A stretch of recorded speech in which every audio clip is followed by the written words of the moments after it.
and welcome to Heads Up, a hub where we feature young and promising entrepreneurs, CEOs, executives, managers, and those who have huge gravitational potentials to become business leaders in their community and workplace respectively. This is our chance to learn and ask them some tips and encouragement on how to start a business and be an impactful entrepreneur in the future. Tonight, our guests are the two of the business partners of the newly opened Tambayan Hub in the heart of Puerto Princesa, called Kahit, Saan, Puerto, or KSP Resto Pub. Friends, please welcome Mr. Conrad Edpao and Mr. Bren Evangelista. Hi sirs, welcome to our show and thank you for accommodating our request. So how's everything for you with your newly opened business? Kumusta ang negosyo ngayon? Well, so far, business right now is really doing good as expected kasi syempre kaka-open lang namin. Pero surprisingly, we are not really expecting so much pa, lalo na ngayon na nagsisimula pa lang kami to really, alam mo yun, parang have a lot of customers. Pero eventually, there are a lot of people who are already coming in. Definitely. How long have you been open? Well, we've been open for like less than a month. Yeah, so it's been less than a month. And it's just exciting to see because the reception of the people, the acceptance of the people with our businesses that has newly opened, sobrang okay. I mean, there's a lot of people who are coming in. Walk in. Yeah, there's a lot of people walking in. There's a lot of people who appreciates the products that we offer. So we're really optimistic about the future, about the next 6 months, about the next year. Yeah. And syempre, we're looking forward to greater and better business because we're looking forward to going successful national. business. Yeah, because we're looking forward to going national eventually. Yeah, so we're really excited because ngayon pala nag-uumpisa. So, Exactly. okay na. Sobrang okay na. How much more kapag ka nakapag-establish pa tayo lalo na. Yes. Yeah. Why call it Kahit, Saan, Puerto? Whose idea was this? Actually, it started lang at first with a joke. Kaninong joke? We were just joking around since we're always here in Palawan, but most of the businesses that we're putting up right now is in the southern part of Palawan. Pero syempre, entry point namin is Puerto. So, might as well put up something na para magiging home base na rin namin. Okay. Pero at the same time, it's something that we can, relax and get to meet Bond with friends? meet people and at the same time, alam mo yun, kumbaga business pa rin, make good money. Yeah, but the name, Kahit, Saan, Puerto, I want to Ganito know. yan, singit ako dyan Kasi, sabi nga, if you wanna make good business, then you have to answer and solve problems of people. Diba? So, the bigger the problem, the bigger the business. And most of the time, most people get in trouble, especially yung mga nasa relationship, mga magkakaibigan, mag-asawa. Lagi yan nag-aaway. Pag nakainom na. Hindi, nag-aaway yan. Oo, madalas siya mag-aaway. Example, if you're in a relationship, lagi yan. Saan tayo kakain? Hindi ko alam eh. Ikaw, saan mo gusto? Hindi ko rin alam eh, kahit saan. Ano ba gusto mo? I mean, taking advantage of the indecisiveness of people means business to us. Kasi, syempre, madami sa atin ayaw mag-decide. Gusto natin gawin yung isang bagay, pero ayaw natin desisyonan. So, ang ending, if you're indecisive, medyo minsan nakakainis. Especially if you're with your partner. Minsan, hanggang 5 tanong lang yan. Saan tayo kakain? Hindi ko alam eh. Ikaw, saan mo ba gusto? Hindi ko rin alam eh. Ikaw na bahala. Ngamaya, paulit-ulit na ganyan, 5 tanong. Ang sagot lagi dyan, kahit saan. So, gawa tayo ng restaurant, kahit saan. Para pag tinanong ka, saan tayo kakain? Kahit saan. Okay. Alam mo na saan ako pupunta. Basta sa Puerto. Diba? Basta sa Puerto. Now, we named it Kahit Saan Puerto because it's in Puerto. Yes. But eventually, we will open a branch in Marikina, in Manila, in Cebu, in Davao. So, it will be Kahit Saan Davao, Kahit Saan Cebu. Depende sa place. Yeah. But ang bottom line, kahit saan. Para matigil na yung gusto lang namin tumulong. Yeah. Para hindi na sila mag-aaway. Pag nagtanong sila sa sila kakain, kahit saan. Meron na. Diretso na sila ron. But this is your first outlet na Resto Bar. Yeah. Yes. This is the first. In your partnership, sa business partnership. But why a Resto Bar? Well, gaya na sabi ni Caleb, we most of our businesses are open at South Palawan in Balabac. So we're opening resorts. Some of our businesses are in Manila.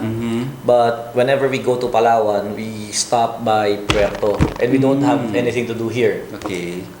So we wanted something to do here. So instead of going outside, eat outside, drink, dine, jam. So tayo na lang tayo dito ng hub. Okay. Tayo na lang tayo dito ng something na matatambayan natin, tatawagin natin bahay, at least ito atin to. Di ba? So doon siya. So that's the reason why we put it here. So this is our first business that is in the resto business. This is the first resto business that we have. So yun, that's the reason why it's here in Puerto Princesa. You both cook? No. Really? I just learned during the pandemic. Hindi talaga. No formal talaga. Walang formal. Now, who decides or who chose the menu? The dishes? Yeah. Actually, yung menu namin, matatawa ka dyan kasi menu namin. Since ang pangalan ng resto is Kahit Saan. So, ang menu namin, kahit ano. Okay. Yung masarap, yung matamis, bahala ka na. So, Anong more best ganun. sellers among your dishes? Well, surprisingly, yung best seller namin is yung buffalo wings. Wings. Whose idea was that? It's multiple franchises that we engaged with. So yung isa sa mga franchise in Manila we brought here, Chicken 101. So yun, yung buffalo wings ng Chicken 101 kasi sobrang dami. I mean for as low as 350 pesos, you have 12 full-size wings. So lahat lagi nang order na nagugulat kasi order sila ng dalawa, akala nila yung 12 onte. Pagdating isang piraso lang pala, sold na sila. So yun ang best seller. So the team price is from their friend? Not yours? Yeah. Because I don't cook personally. But I have a customer's taste. Yun, di ba? So alam ko yung masarap, alam ko yung hindi. So ganun lang. How competitive are the prices of your Just what I've said. I mean, nagugulat lagi yung mga tao. Very competitive. Kasi 350, 12 wings. 12 wings. The moment their order arrives, lahat talaga sila parang nasa-shock sila na parang, at least serving na sobrang dami. Sobrang dami. Yeah. So anong edge ng KSP among other resto bars in the area? Okay, ako sagutin ko. Sorry. Sige. Ito lagi ko sinasabi. Okay. Siyempre, yung food namin, masarap yan. Yung alak, According to you. kahit, ito na lang. Yung alak namin, Okay. parehas ang lasa yan sa lahat ng mga nagbebenta ng alak dyan. No, of Wala course. kaming magawa dyan. Wala na kami magagawa doon, yun yung lasa ng alak. Yeah. Pero yung food namin are very delicious, very tasty, very sulit ba.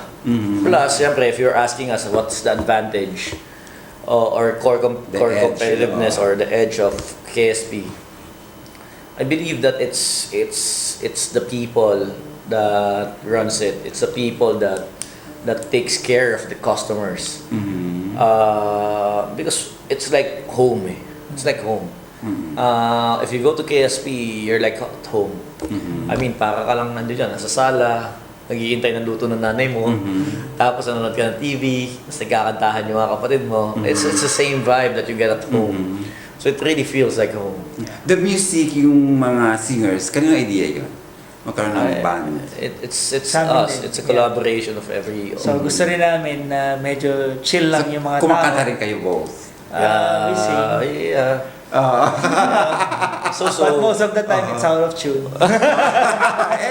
Ayun na naman tanong, kung kumakanta eh. Yes. Wala nang usapan ko Hindi nga magaling. lang magaling. Now, so far, after a month, how do you feel business is doing here in Palawan? You're not from Palawan, you're not Palaweños. Yeah. Now, maybe I'll ask you, why put a business in Palawan? Why of all the provinces you've been visited, why Palawan? Mr. K. Muna sumagot. Siyempre, na-mention na nga earlier, di ba? Parang most of our businesses are already here in Palawan.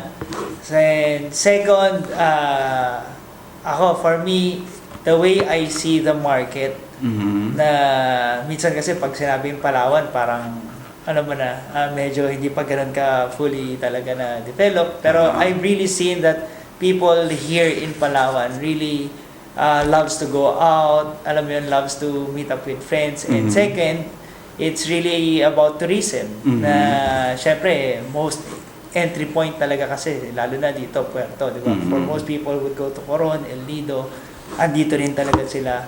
Parang, ito yung entry point talaga nila karamihan. So, meaning, tourist destination din talaga siya, maraming mga tourists. So, magandang, kumbaga, there's a market, there's a good market. Yeah. But, you also have your beach resorts, right? So, paano nyo na-divide ang time nyo going to the resorts, going to your, hindi ba masyadong ang scheduling nyo in terms of management? Well, it's a question that is often asked to me. Ganito kasi, for me, it's about having the right people and having equal trust and opportunity to everyone that you partner with. I mean, partners are very important. I mean, if you have the right partners, then you'll never go wrong. So, time management is one. Pero syempre, ang isa sa mga pinaka-importante is yung delegation, yung tiwala, yung partnership. Kasi right now we're building 2 resorts. We're opening 2 resorts. There's a resort also in Manila that we're opening. It's the 2 of us, we're partners there also. Plus we just opened this one. Plus the other businesses that we had before these businesses in Palawan. So it's really about having the right partner, the right systems in place, the right system and the right policies, procedures, the rules. Attitude, of course. Well, that's making mistakes. Yeah, of course. We're open to failures. I mean, it's not every business that you part open. of the process. Not every business that you open would be successful. That's a fact. Yeah, but syempre tayo, we just keep on. Sabi nga, the more entries you submit, the more chances of winning. Di ba ganun lang naman kasimple yun. So we just wanna seize every opportunity that we see. We just want to maximize everything that goes our way. And yeah, ganun lang. I mean, we're young.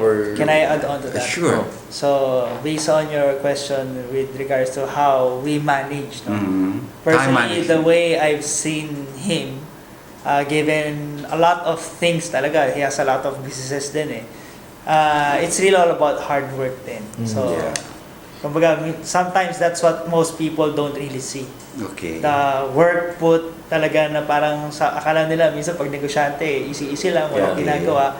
Pero for me, I see him talaga go from one place to another na everyday talaga super busy. So as we all know, we all have 24 hours. But some people just work harder. And I see him really work so hard. Wala tayong choice. Sir Bren, you mentioned earlier about choosing the right partner, business partner. How do you choose the right business partner? Trial and error. My God, ilang milyones na nagagastos sa trial and error. Actually, si Direk Sander, lagi ako pinabanggit na yan. Sir Bren, bukasan mo na yung factory ng oo. Kasi ako, every time I talk to people, I always say yes, I always say yes, I always say yes. I mean, I give I give the same opportunity to everyone that I meet without judging. Okay. I mean, even if I've been with you for like 5 years, I've met him for just like a day or 2. I mean, the same respect, the same trust that I give to you, I give to him as well. So, if you ask me, how do you choose the right partner? Really, ako personally, I don't have a standard because I don't judge people. Para sa akin, pag niloko ko sa umpisa, niloko mo ako sa maliit, niloko mo ako sa malaki, hanggang doon na lang tayo. Pero it's not a loss for me, it's a loss for you. Because I'm looking forward to long-term partnership. Yeah, yun ang hinahanap natin, long-term partnership, lifetime friendship. Yun ang hinahanap ko So if magpakilala ka sa 50, 100, sa 1 million pesos, sa 2 million, sa 5 million, sa 10 million, di para sa akin, di thank you. At least nakilala kita na maaga. Pero ang ganda na lang tayo. How about you, Sir K? Actually, it's the same with him kasi same yung personality namin Kami nga yung mga oo lang ng oo. Pero siguro sa akin din, kumbaga, if I'll add on na rin, choosing the right partner, ang pwede ko idagdag doon, kumbaga, do your due diligence talaga, of course, in getting to know din the background of the person that you're going to partner with. Now, let's backtrack a little and let's do some, let's reminisce to your business journey. Correct me if I'm wrong, you have magkaiba ang iyong background in college. Yeah, You're sure. an IT, and you are An IE, Industrial Engineer. engineering. Paano kayo nag-match in business term? Oh, ikaw na sumagot dyan, brother. Nag-match kami siguro into business, I think, no, it's because of we have probably the same goal in the future, which is, syempre ako, the reason why I got into business in the first place, nung maaga ako namulat sa negosyo, this is The age of 19, I've read about it. yeah. Okay. In businesses where I saw myself where I could be able to achieve financial freedom. Kumbaga, as we all know, syempre, money is important nga, or most people would say, money is not everything. Although, natutunan ko nga, money when lost, you can still earn, but time when lost, it's gone forever, parang ganon. Diba? Parang hindi mo na siya pwede maibalik. So, as young as I was during that time, I saw that if I could really work on something that could give me more time in the future, pero ano ba yung minsan magbibigay sa akin ng maraming oras in the future if I have also passive income. So you didn't work based on your college, degree, yeah. you didn't work. After college, I pursued business right away. Pero that's the reason why wala rin kaming experience sa business na di talaga namin inaral. So, trial and error din talaga. So, kaya at an early age, I got into a huge debt then. Oh, yeah, I've read about that. How did you resolve that? Of course, syempre, nung nabaon sa utang, sometimes you'll ask yourself, di ba, parang, Lord, why did you allow this to happen to me? Pero I've also learned na, sabi nga, problems are good because problems help you develop abilities to solve them. So, kumbaga, kung sa buhay, experience is the best teacher, it's the same goes with business. Kaya nga lang, tawag namin doon, pag nalugi ka sa negosyo mo, yun na yung tuition fee mo sa negosyo mo. Okay. How about you, Sir Bren? You didn't work regularly? No, I worked. I mean, you did? Yeah, after college? No. I started working when I was in college. As a what? I started working as a call center agent when I was in third year college. I was an engineer. I'm good at math. I'm good at science, stuff. But You passed the board? Wala kaming board, IE. Okay. Yeah. So, when I was in college, ang pinakahina ko, ang pinaka-weakness ko is English. Okay. So when I was in college, third year college. Does it show? It was because sa akin kasi ganito eh. If you lack something, ang pinaka-importante kasi is awareness. So if alam mo na may kulang ka sa isang bagay at alam mo na yun yung kulang mo, then you have to adjust. Importante, kailangan alam mo. Ang problema, pag hindi mo alam, you won't do anything about it. Okay. Diba? So kailangan, importante is yung awareness natin sa mga bagay-bagay. Hindi tayo hayop na walang awareness, wala tayong option, wala tayong choice. So ako alam ko mahina ako sa English. So, college ako, third year college. Ang option ko was to apply at a call center or enroll at Speech Power. Okay. So, niyaya ko yung mga kaklase ko. Which option did you choose? Niyaya ko yung mga barkada ko, yung top 2 tsaka yung top 4. Ako yung tapon. So, niyaya ko, sabi ko, apply tayo call center. Apply tayo ng February. Then, March, pag napasok tayo, mag-requirements tayo. Then March, umpisa tayo pagkatapos ng school. Ang hindi ko alam pag sa call center, pag nag-apply ka ngayon, natanggap ka, bukas start ka na. So sa amin tatlo ako yung natanggap. So yun. So nag-apply. Oo, yung tapon. Ay, malakas loob ko eh. Tapos kinabisado ko lahat na isasagot sa mga interview. So anyway. You learn from there. Yeah, so anyway. Doon, nag-start ako sa call center. I became the top seller sa sales, ganyan. So, college pa nagtatrabaho na ako. Pagka-graduate ko, I worked at a bank, Deutsche Bank. So, international bank and German bank. Then, for how long? 9 months. Then, after 9 months, I get pirated by another company. I was sent to Thailand. Bank also? No, manufacturing. Okay. So, kami yung gumagawa ng lisensya, yung mga credit card natin, ATMs, BDO, mga Citibank, mga ganyan. Kami gumagawa nun. For how long did you stay abroad? 6 months, I was a management trainee, 6 months. Then when I came back, I was supposed to be the general manager of the company. Kasi yung company namin, pinapalitan lahat ng mga expat ng locals. So sa Philippines ako yung pinili. So when I came back, I was promoted as a quality assurance manager, 24 years old ako noon. Tapos, yun na-discover ko yung business kasi yung boss ko, napapalitan ko, he's been there for like more than 20 years. Pagod na pagod, ganyan-ganyan. Tapos maliit, yung income niya nasa 150. Eh pagka pinalipat sa akin yun, foreigner siya, ako local. So mas maliit income. So ayun, I was able to find an opportunity, a business that fits me. And you left the company? Yeah, I left the company outright. So I sacrificed employment, my parents got mad. Galit sila lahat kasi You 24 invested ako, manager na your ako. earnings for that business? Oo, dami. Nagtayo ako ng water station. Yung water station ko, hindi pa nagbubukas yun, nagsara na. Oo, ang pangalan, Alcabayo. Di ba?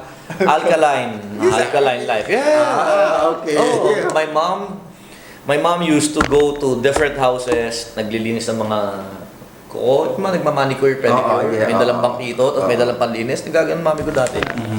Pinagpatayuan ko ng salon. Until now, it's still there. Ngayon, meron pa rin. May massage pa rin. May home service na massage. May salon. So, meron pa rin naman. Libangan ng mami ko. Okay. So, pero, yung nag-thrive na business ko is yung distributorship. Doon kami nagkakilala ni Caleb. Oh, the Saan. Yeah. Okay. Sir Caleb, I've read that you're invited as a motivational speaker and you attend webinar. I've read that you espouses this thing, redefining success. Oh, yeah. Can you briefly expound on that? Redefining success. Actually, parang we enrolled in a seminar. Okay. Tapos parang that program was like a project for us to do a webinar. Okay. And the topic that we decided. With Sana na to? It's it's a training that we enrolled for the resort that we're also putting on. Okay. So, with this. it's not with in line with Sana. Pero yun nga, that's the topic, redefining success. So parang kasi with the modern age din right now, parang most people think lang about success, usually about money. Pero sa akin nga, right now, kumbaga, syempre, there are already a lot of opportunities. So if you want to make money, ang dami opportunities na pwede kang kumita. And that's the reason why there are a lot of people right now who are really also having the money. But again, it's not just about the money, but it's also, for myself, I believe that it's success is really all about then living a meaningful and purposeful life. Okay. So, I'm reserving all your quotes sa pagmaya. I have lots of, I did a little research about you, dude. Don't you worry. Anyway, how would you define yourself as a businessman? You. Well, for me, we're still exploring. I mean, but you're both successful. But we're not yet there. Yeah. But anyway. So what is success for you as of this point? Success is relative. It's like beauty. It depends on the eye of the beholder.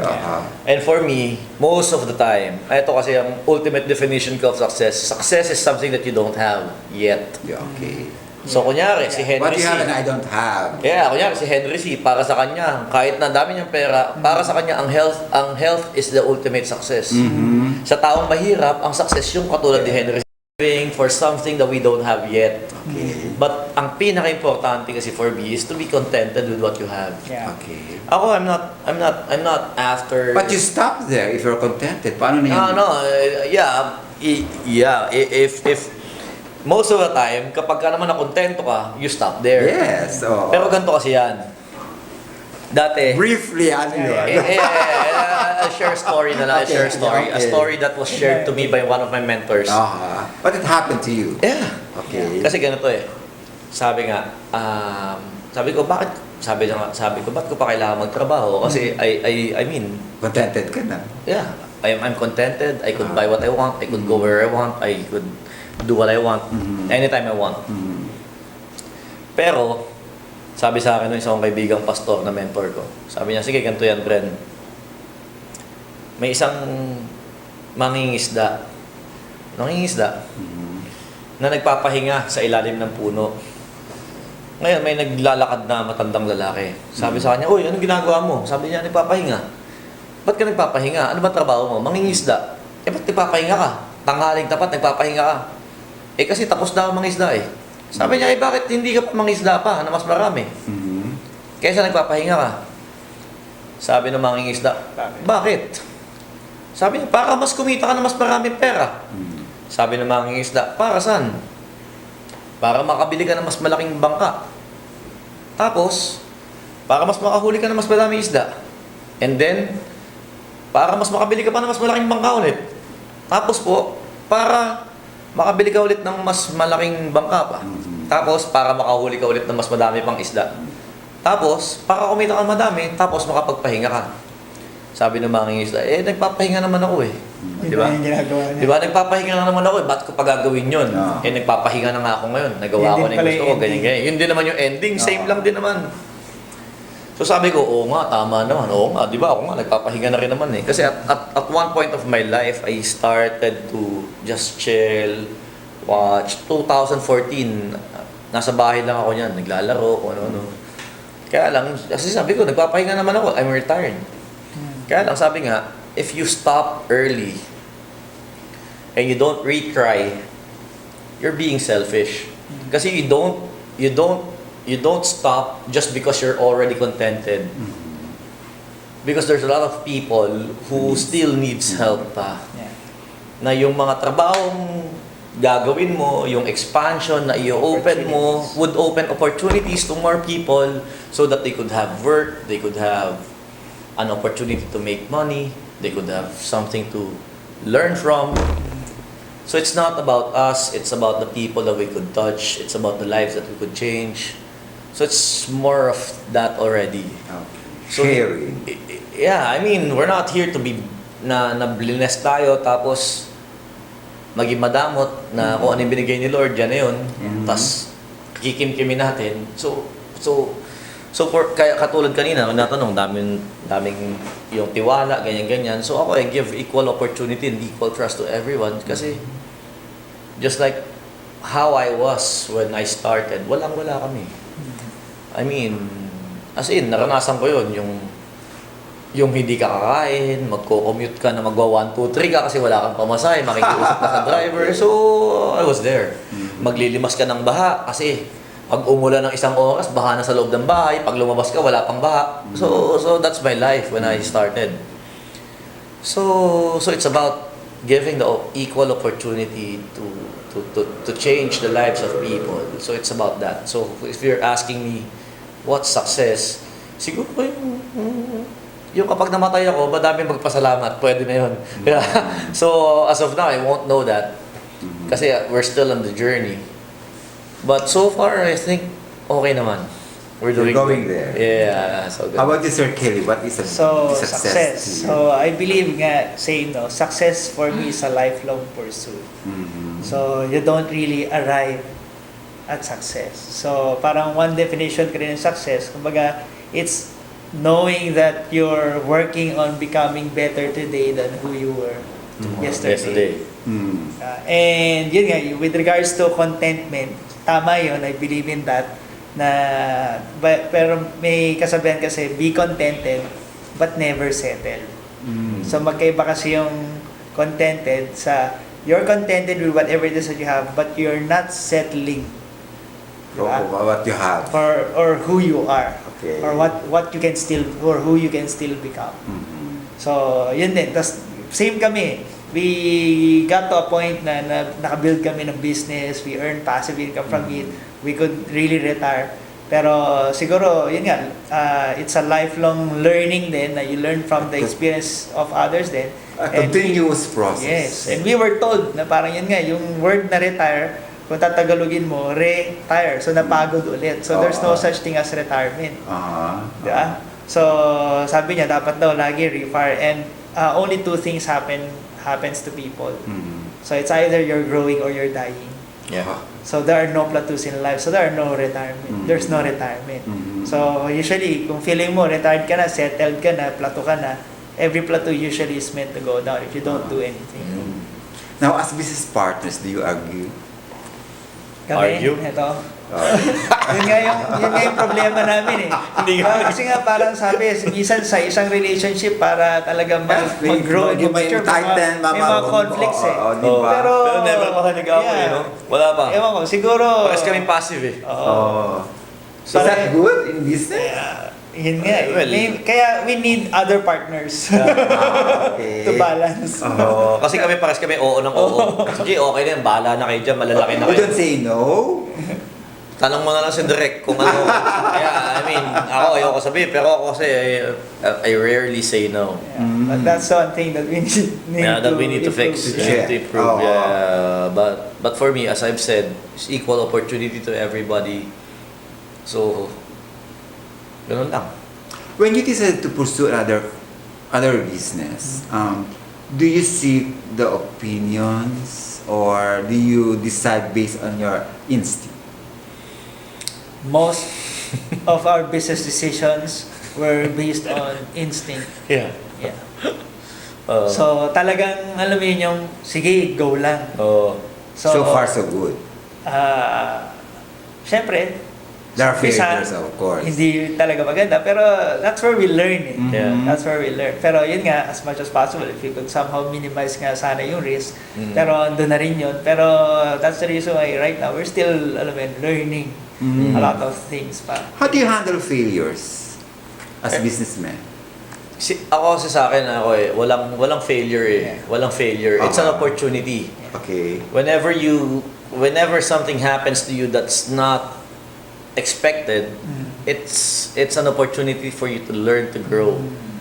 I mean, it's an opportunity to grow eh. Sabi nga, if there's a failure, it's a redirection. Okay. So kung ito hindi uukol, may ibang paraan para magawa mo yung bagay na dapat mong ginagawa. Oo. So for me, and I believe that he would agree, that failure is a necessity. Walang up pag walang down, walang left pag walang right. Lagi yan magkasama.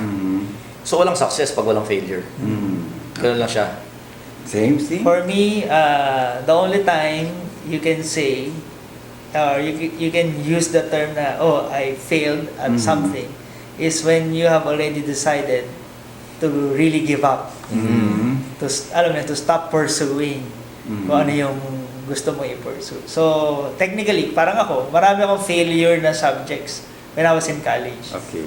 So, technically, di ba, you would call that a failured subject, pero I took my summer. Pumasa ako. And that's the reason eventually, I still graduated college. I have my degree.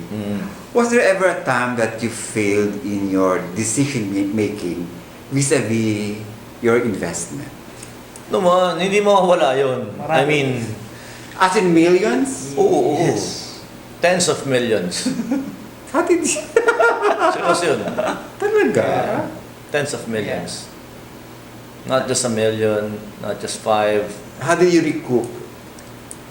Wala na eh. Sabi nga kanina ni Caleb, Yeah. Nahulog money lang loss. sa dagat, Yeah, wala. money loss is... Gone forever. No. Yeah. Money but- lost, you can still earn it. Yeah. Okay. Uh-huh. So it's something na won't work. So we shouldn't do it again. Ganun lang yun. 'Di ba? So sabi nga, 'di ba, fool me once, 'di ba? It's on me. But it's on you. But fool me twice, it's on me. 'Di ba? So ganun lang. So yeah, ganun talaga. Madaming beses na lugi, na nawawala ng pera, na natatalo. Yeah. Pero That's kasama part. yun eh. Ah. Yeah, that's part of it. As an entrepreneur, how did you cope with the uncertainties of the outbreak of the pandemic? Ako, mas kumita ako ng pandemic eh. Siya din. Mga mask? Yeah. No. Sige, ikaw lang. Hindi kasi, Ay, individual investment yeah, yun? may iba eh. May Great, iba go na. Pero, syempre, parang sabi nga, in every crisis, there will always be opportunity. Okay. And this opportunity came. Yeah.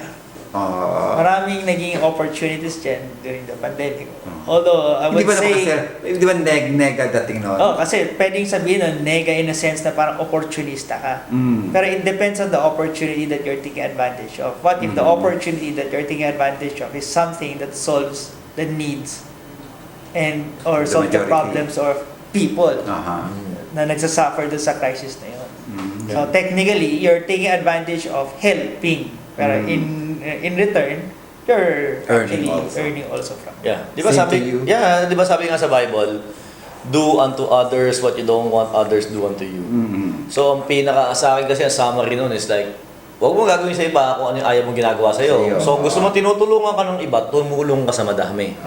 So pag mas madami yung tao may problema, mas madami ka matulungan, mas madami yung bumabalik sa atin. So ganun lang siya. So the more people that you help, the more chances of winning as well. Ganun lang yun, di ba? So when the pandemic, then the normal business. Oo, totoo yun. Kasi the businesses that we have... But you have a lot also. You have a lot of people also. Oo. In return. Well, katulad ng sabi ko nga ulit, di ba? Yun yung rule sa Bible, sinasabi din yan, di ba? Do unto others what you don't want others to do to you. Kung mapapansin mo, kung sino yung mga pinakamayayaman na tao sa buong mundo, sila yung may pinakamaraming mga taong matulungan. Kunyari, si SM, dati bibili ka pa sa malayo, pero dahil may SM na malapit sa sayo, so mas madali na yung buhay para sa'yo. Si Manny Villar, na dating mahal ng bahay, sa kanya mura na. So, gano'n. So the more problems that you solve, the better life that you get. It's a way of life. You mentioned about problems. When you have personal problems, does it affect business? Somehow. Why? Pero syempre, as much as possible, you try to separate Di ba sabi nila personal. Don't bring your personal problem in the office. Ako naman kasi, ako dyan, if I have a problem, the best thing to do for me is to take action. Kunyari, may problema ako, nagpapaka-busy ako niyan. Kasi para sa akin, ang problema, hindi dapat pinoproblema. Tama, problema na. Kasi pag mas lalo mo inisip yung problema, mas lalo bibigat, kumbaga parang ganito, yung sakit na inalagaan mo, mas lalo lumalala. Pero pag hindi mo pinansin, hindi mo nararamdaman. So paano mo siya hindi mapapansin? Pag wala kang ginagawa. Pag madami kang ginagawa. Pag wala kang ginagawa, wala napaka-arte natin yan Pagka nakatambay ka lang, wala kang ginagawa, automatic yan. Ang sakit ng ganito ka, ang sakit. Alam mo yun? So it's the same. So yeah, we do get, syempre we're people, we're human. We do get personal problems, but we don't let problems stop us. And won't affect your business too. Of course. I mean, kahit na anong mangyari, sabi nga, when all else fails, we don't. Hindi ba inaaway ang mga co-partners nyo? we just, kasi alam ni Caleb yan Siyempre, minsan may mga partners ka na walang pakialam masyado, na ganyan-ganyan. So, sacrifice. Kasi kung lahat kami walang pakialam, hindi uusad, mas talo lang kami lugi pare-parehas. So, if it comes to a point na ako na yung magsasacrifice, o siya, kadalasan kaming dalawa yung sacrifice. Itatanong ito, ba't tayong dalawa lagi gumagastos? Sabi ko, pag hindi tayo gumastos, hindi wala mangyayari. What is the best thing the best time to invest into something? The best time is always the best time to plant the tree is it was 20 years ago. The next best time is now. Diba? You could never go first. I mean, it doesn't matter if you're first. Ang importante is that you do it now and you do it better than the ones who did it before. So wala naman talagang perfect time. Ang importante, gawin mo ng perfect. Parang ganito, Facebook was not the first social media website. There was Friendster, there was Multiply. Google was not the first search engine, there was Yahoo. iPhone was not the first cell phone, there was Nokia. Kodak, wala naman dati yan, di ba? Kodak ang dati, pero ngayon iPhone na or Samsung, etc. So it doesn't matter when you came in. All that matters is how you do it. Well, what do you think is your success? in business? Your secret to success in business? Secret. Secret nga eh. That you want to share Okay, to okay. aspiring business. Hindi. Yeah. Sige, ikaw sumagot. For me, sabi natin, in business, the secret sa akin it's really letting go of pride. Okay. Yan. Kasi parang pride is one of the biggest enemies of people who usually engage into business. Pero how would I say minsan pride? Because sometimes there are great opportunities. Okay, like for example, sabihin na natin, there's this good business. Okay. Okay, pero minsan, kunwari, nothing against naman, no? To people with good educational background. Pero sometimes, sabi nga, it's education that should help us also become successful. But most of the time, it is education that hinders people from becoming financially successful. In what sense? Because that hinders them from taking advantage of opportunities. Kasi sabi nila, parang hindi nila maibaba Pride. ang Kasi I pride. graduated from a very Yeah, good tapos school. paggaganyanin mo lang ako, tapos Oo. maggaganyan lang ako. Yes. So, for me, that's really one of the biggest enemies. And siguro, nakatulong yun sa akin, siguro sa amin din. Mhm. It is because, for me, my experience, I didn't do so well with regards to my academics. So parang, alam mo yun, mas naging open ako to more opportunities. Mhm. And that's where I also stop caring about what other people will say. Mhm. Yeah. So, siguro kung may titip ako, basta legal, moral, at ethical, Oh. wala kang dapat ikahiya. Yeah. Okay. What do you think? How would you describe yourself as a businessman? How would I? Describe yourself as a businessman. Masaya lang. Okay. Well, I'm outgoing. I mean, wala eh. Ako nga, lagi nga sinasabi ng mga tao, huwag ka namang oo ng oo. So yun ang lagi nila sinasabi. Kasi sa akin, I'm a yes man eh. Okay na yan. Sige, bahala ka na, malaki ka na. So I'm that type of businessman na bahala ka. Ikaw, kung tayo magka-partner, ikaw yung magaling dyan sa area na yan, ikaw na bahala dyan. Sabi nga, kung kaya ng iba, ipagawa mo sa kanila. Di ba? Ganun lang yun eh. Di ba? Kung kaya mo, di ko gumawa. Naisip mo, ikaw. Naisip mo, di gawin mo. Ganun lang yun.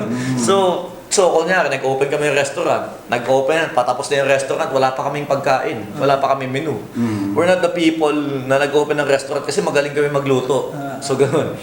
May resort, hindi naman kami magaling mag-swimming. Hindi rin kami mahilig magbakasyon. So, I mean, ganun ako eh. So if you're asking me, what Are you as a businessman? Yeah. So I'm just open. Okay. So I'm just open. I'm open-minded. I'm open to opportunities. I'm basically You don't close doors of any opportunity. yeah. I mean, ang dami ko naging business. May distribution kami ng multivitamins, may salon, may water station.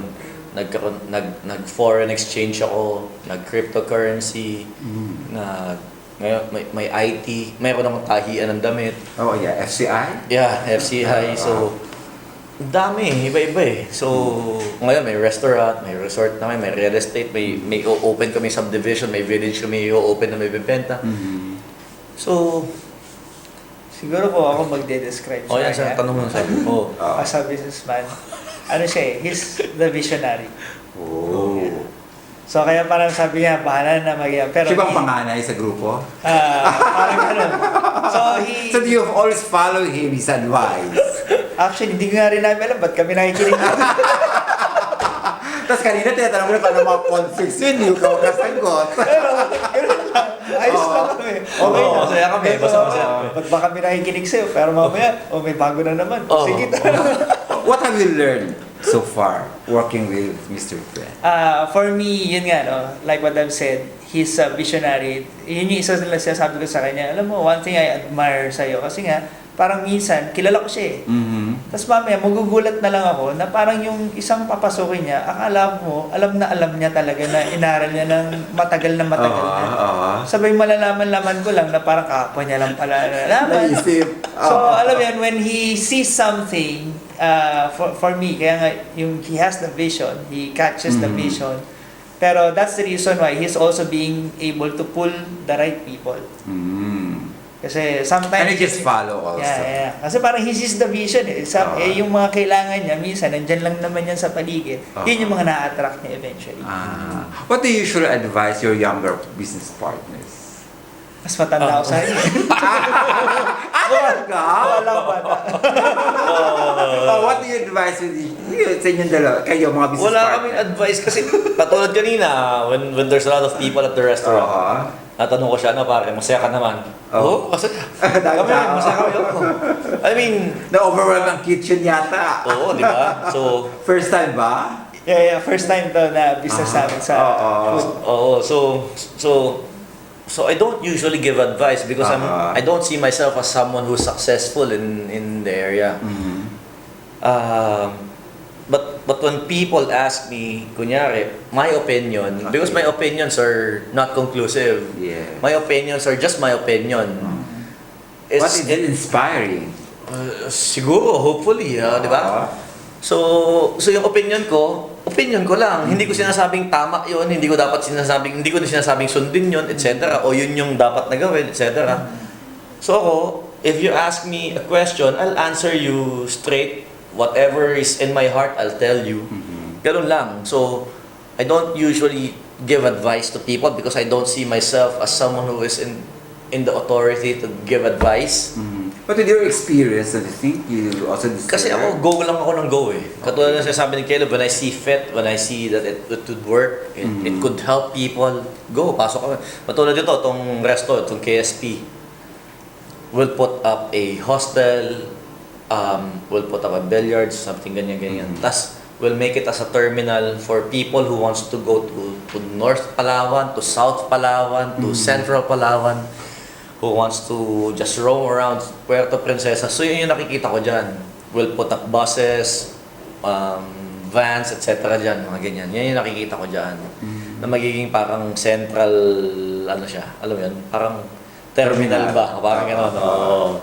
Na bahay namin, gusto namin maging bahay ng lahat. But what if an aspiring entrepreneur will approach you and ask you advice how to start a business? Ako, lagi ako tinatanong yan. Okay. I always tell them to look for a problem. Look for a problem and then solve it. I mean, I've spoken to a lot of schools, to a lot of conventions, not just in the Philippines, but outside the country also. I always tell people, look for a problem, then solve it. Meron lang pangit na negosyante. So basically, it's not really about business. Kasi sabihin natin, coffee shop, halos minsan pare-pareho lang. Pero it's the person running the business that will determine the success of the business. So kaya my tip would be, in business talaga, yun din foundation namin, nung nagsisimula talaga kami. Ang sinasabi talaga, learn before you earn. So sa mga bago, na mga aspiring na mga entrepreneurs, kaya yun, part yung failure kasi failures you learn it. So, yun lang. Kumbaga parang develop lang siguro the attitude of being resilient. Na whatever happens, for as long as you're clear with what it's it that you want, diba? You don't allow any obstacle or any, alam mo yun, parang failure nga to stop you. At this point, what is the vision of your business partner? We are involved with different businesses. Yes. Okay, so para na kami magkapatid dito eh. I mean, halos lahat ng pinapasok ko, pinapasok din siya. Ayun, naiinggit? Hindi naiinggit. Kasi ako, I learned that instead of doing business by yourself, it's better that you do business with your friends, with the people that you trust. So with the people that you're confident with. So whenever I have an idea, I always tell them. So it's up to them if they want to join me in that venture or not. So ganun lang. Parang sa speedboat. Kunyari yan, speedboat. Meron ako isang speedboat, di ba? Ganyan. So meron ako isang speedboat na nakatambak lang dyan. I use it for my personal use. Whenever I'm in Balabak, I use that. So instead of me renting or borrowing speedboat from other people, I decided to buy my own speedboat, ganyan. And then the manufacturer of the speedboat, who's also my friend, told me that there's good business in speedboat, ganyan. So I was about to buy another speedboat. Sabi ko sa kanya, And samahan sell mo it ako. again. For rentals. For rentals. For rentals. So sabi ko sa kanya, samahan mo ako. I'll test a Test ride. speedboat that I'll buy. Eh, sinama ko sa kanya. Sabi niya, ano gagawin mo dyan? Sabi ko, rental, ganyan. Binili niya. Hindi, naghati kami bigla. Sabi niya, sama ako. So, lagi gano'n na nangyayari. So, sabi ko, sige, hati tayo. So, yung isang speedboat, dalawa kami may-ari. So, yung itim na speedboat na nandiyan, ako yun, akin yun. Yung isang speedboat na nasa Balabak ngayon, yung blue, dalawa kami may-ari. So when you ask me how do I see myself, how do I see the partnership that we have, wala parang na kaming ano na to magkadikit yung bituka namin, so hindi rin naman kami nag-aaway kasi wala naman kami pakialam parehas. So with your busy schedule, do you still find time to relax? para sa akin yung business namin nakaka-relax na Yeah. Oo so Kumbaga, parang if you find a job that you love, Yeah, you won't be then you won't have working. to work for the rest of your life. yeah. Oo, di ba? So ito relax na namin to I mean, kasi ever since naman, ako, di ko nakikita yung sarili ko na busy na nakakapagod. Kasi when you love what you do, you won't get tired of doing it. I mean, you love interviewing people, ganyan. Hindi ka nakakapagod dyan sa ganyan. I mean, di ba? It's a passion. Masaya yeah, passion mo yan So kami ganun din. So, eto, relax. Huwag kang ganito, di ba? Kunyari ako, taga Manila kami. But I'm here every 2 weeks, every month. So, pag nandito ako, okay naman, busy. Pero para ako nagbabakasyon, para ako naglalaro lang. So, ganun. Any message sa isa't isa as business partners? Awkward. Wala. Ano? If there's Bahala ka sa buhay mo. If there's one thing na gusto mong ma-improve sa kanya as your business partner, what would this be? Wala na. Ano ba sabihin ko sa kanya? Pares kami loko-loko. And about you, Mr. Caleb? Ano ma-advise ko sa'yo? Pucha, lagi naman kami magkausap nito. Hindi kasi, you know what's surprising, di ba? Parang nag-meet nga rin kami sa Saan, kami yung naging body talaga sa business din before. Tapos, eventually, we found out yung first cousin ko and first cousin niya, Nag-asawa. naging mag-asawa. They met totoo yun. online. Nagkakilala sila online. Nag-asawa, So nagpakasal. parang, alam mo yun, nag-connect na talaga yung family namin. Pero, advice? Parang hirap magbigay ng advice dito. Hindi kasi parang kung titignan naman yung mga nangyari in the past, yun nga, parang go siya talaga palagi. Pero we've seen kung ano rin yung mga mistakes doon. So, siguro, yun lang din na advice ko sa kanya na somehow, parang, kumbaga, yung focus muna rin kumbaga, kailangan meron din focus. Diba? Na mahirap din na pagsabayin mo lahat ng mga sobrang daming negosyo. You're spread too thin. Yeah. Don't spread your wings too thinly. Yeah. So, yun lang. Pero I know he knows the Knows it. value of it already. Yeah. So, that's what we're doing right now. Any message to our viewers regarding business? Mauna ka na. This is your chance. Syempre, to our viewers, di ba? Parang, to our viewers, to You're promising entrepreneurs. Something advice. Any, message? A message or advice? Okay. So, siguro may message na lang sa inyo is, cut na lang. Hindi, ako kasi sa akin, syempre ako, to the viewers of Mario. Okay na? Okay, go. Yeah, to the viewers of Mario. rewind nyo na lang kung ano yung pinag-usapan natin. Hindi. Never stop believing. Yun talaga yung pinaka-importante. It may sound funny kasi parang kanta o ano, pero totoo yun eh. It's really about what you believe at. That's the first thing that you have to do. As what you've said, I'm a visionary. I believe with what I see, and kung ano yung nakikita ko, I plan and then I take action. Doon talaga nag-start sa lahat eh. Lahat nagsisimula sa idea, sa plano, sa taking action, sa pagkakamali, sa pagtama doon sa pagkakamali mo, sa pagkakamali ulit, sa pagtama doon sa pagkakamali mo, hanggang sa tamaan mo ng totoo. So, ang pinaka-importante is to see what will happen at the end and then to keep on pushing hanggang tamaan mo kung ano yung nakita mo nung umpisa. It's all about belief, it's all about hard work, it's all about taking risks, it's all about moving forward, getting better, getting stronger, hanggang sa makuha mo yung yung status ng buhay na masasabi mong masaya ka at madami ka natulungan. Kasi there's no end to it eh. Walang katapusan. I mean, madami tatanong, ba't hindi kayo tumitigil sa paggawa ng kung ano-ano, ganyan-ganyan. Bakit tayo hihinto? Yes. As long as nabubuhay ang tao, right? Yeah, I mean, di ba? Ngayon madami. Dati ang gastos ko lang, sarili ko. Nagkaroon ng pamilya, gastos sa pamilya.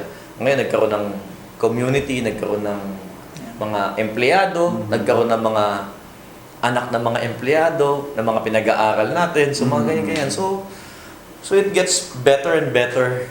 It gets more fulfilling. Than what I started, than what we started. So I guess that's the beauty of life eh. Diba? How about you, Caleb? So, message ko sa inyo, sabi nga, dagdagan ko na rin sinabi ni Bren, no? I believe everything starts nga with a dream. Pero syempre, dreams do come true, pero sabi sa amin, dreams don't come true, visions do. So, kaya yun din, sabi yan, parang goal mo, you have a dream, kailangan mo convert mo yung dream mo into a vision. Because the moment your dream now becomes a vision, that's where action starts to take place eh. Kasi minsan yung dreaming parang, alam mo, daydreaming lang. Pero when it's already a vision, it's something that you see, it's something that you believe nga, then you start, alam mo yun, putting action into it. Pero yung vision, sabi ko, para mag-materialize din siya, then you need to somehow convert din your vision into a goal. Yeah. On that note, thank you very much for sharing your success story, and we hope you have inspired aspiring entrepreneurs, and good luck to your future investments. Thank you. Thank you for having me. At this point, we would like to thank Mr. Bren Evangelista of Pagmaya Beach Resort and Le Petit Cafe, owned and managed by Mademoiselle Mars Pizada Parao, and Direct Sandra Andan, the creative director of Mutya ng Palawan. Till next week as we bring you more inspiring episodes of Heads Up. Bye!